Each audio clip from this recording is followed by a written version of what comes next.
in a previous video, we talked about our love story and how God, I believe, brought you and us together. And Knox. Some tips that we could offer from 13 years of marriage to our viewers who are either thinking about getting married or in the process of getting married or are married and want to improve. Hey, welcome to our home. It's good to see you. We're glad that you're here with us. In this video, discussion about being 13 years in marriage. That's over a decade for some of you that are trying to do math on your toes, like me. 13 years of marriage. We're going to share some practical tips, some things that we could work on ourselves, and things that we've worked on over the years to help you. All right, let's get started. So we talked about, in one of our last videos, we talked about our love story and how we were, I believe we were brought together.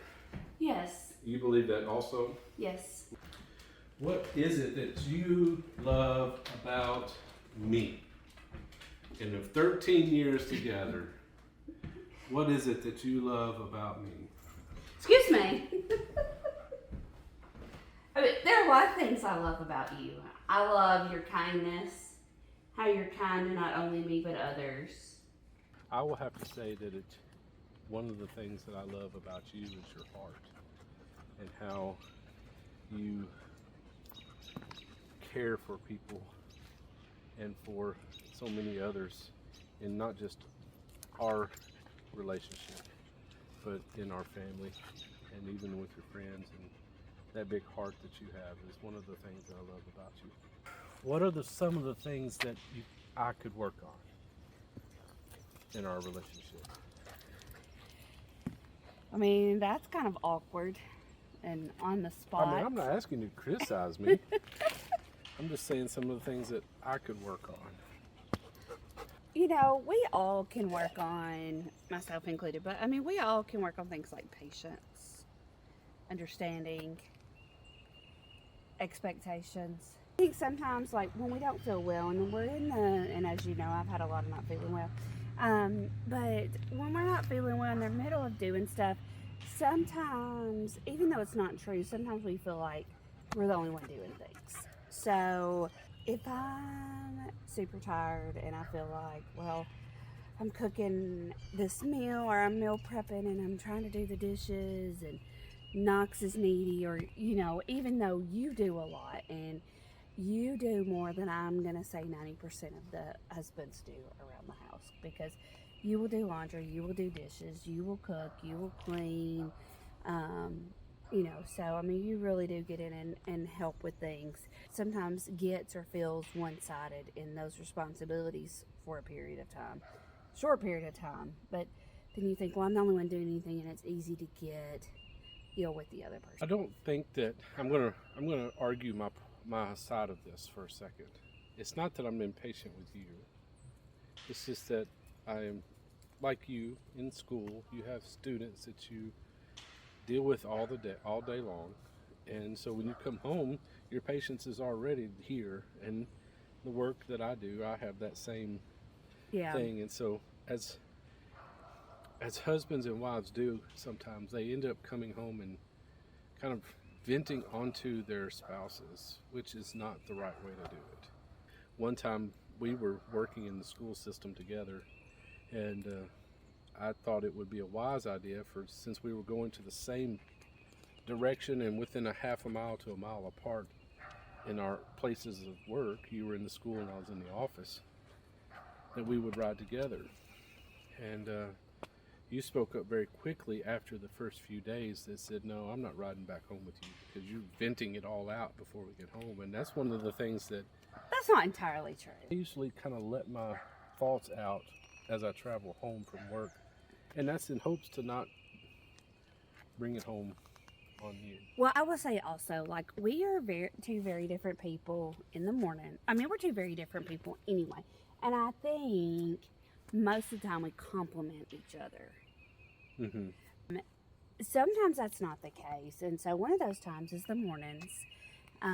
Like, as soon as you get up, like, you're awake, I need a little bit of time and space. And so I do think the fact that you've started going to work earlier than me, I think that's helped a little because I kind of have that time to get awake and you have that time to go talk to other people.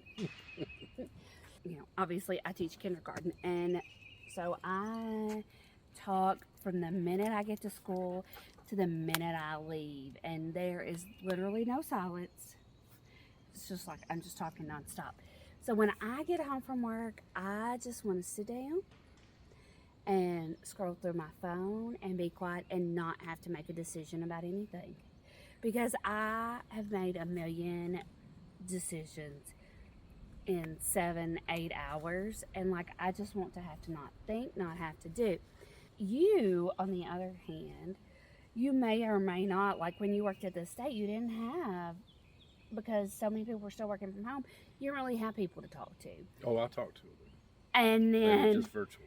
well, I know, but like in the office, you didn't have, like when you were at the school, you had the dream team of your friends you worked with that you could vent and bounce ideas off of, and you didn't have that there. Where you work now, you're back to having friends and colleagues and people you can talk to and bounce some ideas off of. Like you want to come home and like, how was your day? Da da da da da da da da da.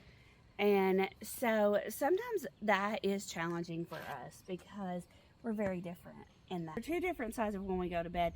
So one is I may be ready to talk, and literally as soon as his head hits the pillow, he's asleep. Maybe before then.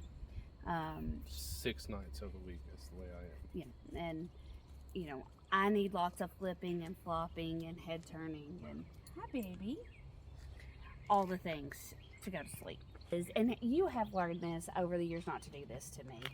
So I have very high anxiety. We haven't really done a series or anything on it, but we've alluded to it a lot. But I have extremely high anxiety. And so he will say something that he doesn't think anything about, but he will say it and he'll roll over and go to sleep. And did we pay that bill? Yeah, I will have a panic attack. I'll be up, I can't go to sleep. I've really just had to, I had to tell him, obviously it's an emergency. If something we need to talk about right then or whatever. I do kind of feed off of people. Like, if you say, do we have the money to go on this trip? Well, he's probably just double checking or whatever, or just offhanded. But then that makes me think that he thinks we don't have the money to go on the trip. And then I start doubting myself, and it's just a whirlwind. Patience is something that I have to work on. And Don't we all? My communication sometimes is a little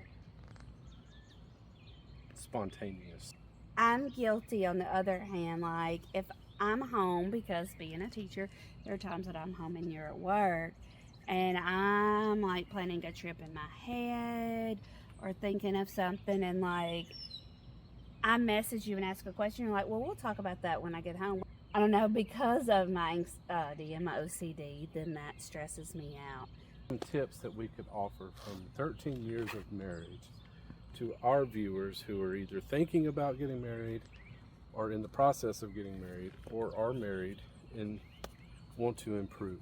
Well, communication is the most important thing. Hello? I think. Is that texting? So I love his sense of humor. That's another thing I love about him most of the time. I'm funny. You are funny and fun most of the time. But you make me laugh too. I know. You laugh at me a lot. So communication. I was honking my clown horn. Everyone gets frustrated with their spouse. The devil really does look for weaknesses and openings and opportunities. So don't create those. Or allow that to happen. Right. Disagree in private. Have those discussions, those arguments, those fights, whatever. But in public, have your partner's back. So, if you go around complaining about them or downing them, or especially on platforms like social media and things like that, it's really easy for people will jump on something in a heartbeat, whether it's good or bad. I think energy, other people's energy, has a lot to do with that. You know, it's turning a mountain into a molehill, or molehill into a mountain. Molehill into a mountain. But from this to this, those so, that you can trust that will yeah, listen to you, yeah, and give good advice or just let you vent too. yes. So, and having your partner's back doesn't mean you don't disagree or that you think they're always right, but you still need to support them. There's a cartoon drawing that I've seen where the guys, the wife is upset and they've got their backs to each other and it's pouring down rain and he's holding the umbrella over her and it says, That's so you. it says, I love you, but right now I just don't like you. Yeah, sometimes you just need time to decompress if you're upset. But like, I'm a big believer in don't go to bed mad, because I mean, you know, you just never know what will happen. And in the mornings, you know, people get up and they go to work and you just don't know. So I would never want the last thought you had of me, last conversation we had, True. to be that. So I personally don't like the going to bed mad, but I also understand that you operate differently there than, and so that's really know your partner, respect your partner. I like to think things through before it comes out. If I'm upset, I don't want to speak from emotions. Don't go to bed mad is a tip. Oh. You had a bug on you. You were bugging me. Don't go to bed mad and talk of things through. What about another tip? I have one, and you brought it up a few minutes ago. Okay. Humor. You got to have fun. We enjoy life. And that's what we think is important, is to enjoy life. Yes. So we have to have humor. We have to have humor in your relationship. Yes. And that's gross, where he was sitting there looking at. That's what it's like teaching kindergarten. You stick your hand in something wet and you have no idea. I can't remember if we talked about dating or not. The camera died on us. So if we talked about dating in the relationship, keep that happening. And you said that when you get home, you're tired, you're done. There's nothing wrong with just sitting on the couch and watching a movie. We're going to do that in a few minutes. A tip that I think that should be given to any couple, young or newly married, or even old couples like us, or even, you know, been the golden years there. Finances. Make sure that you are together on your finances. Yes. We had a really big discussion about this when the camera died. So I know, and now, like, you know, you get in a groove, and so we may even have to pick this up like on a different date, because you do kind of get in a groove, and like we were really talking and going, but like it's hard to go back to that because I don't remember what we said and what we didn't say, and so let's authentic. Yeah. You know, authenticity is, this is what happened, and it's hard to go back to that place. That's right. Comment below if you want to hear and see more videos of us being more authentic and open to you. Yeah, comment if you have any questions for us, anything you want us to talk about more, anything you want us to clarify. Let us know what stage of relationship or married you are, and date night ideas. It's Knox's turn to eat. Mm-hmm.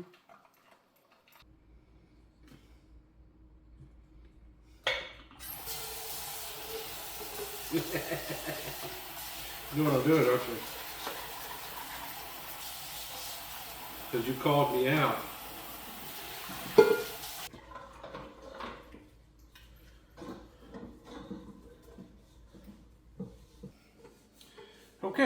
So we hope you enjoyed this video. We are going to finish the dishes and get ready to have our little movie night tonight. Subscribe to our channel and you'll get more content like this. We would appreciate that. Have a good night, guys.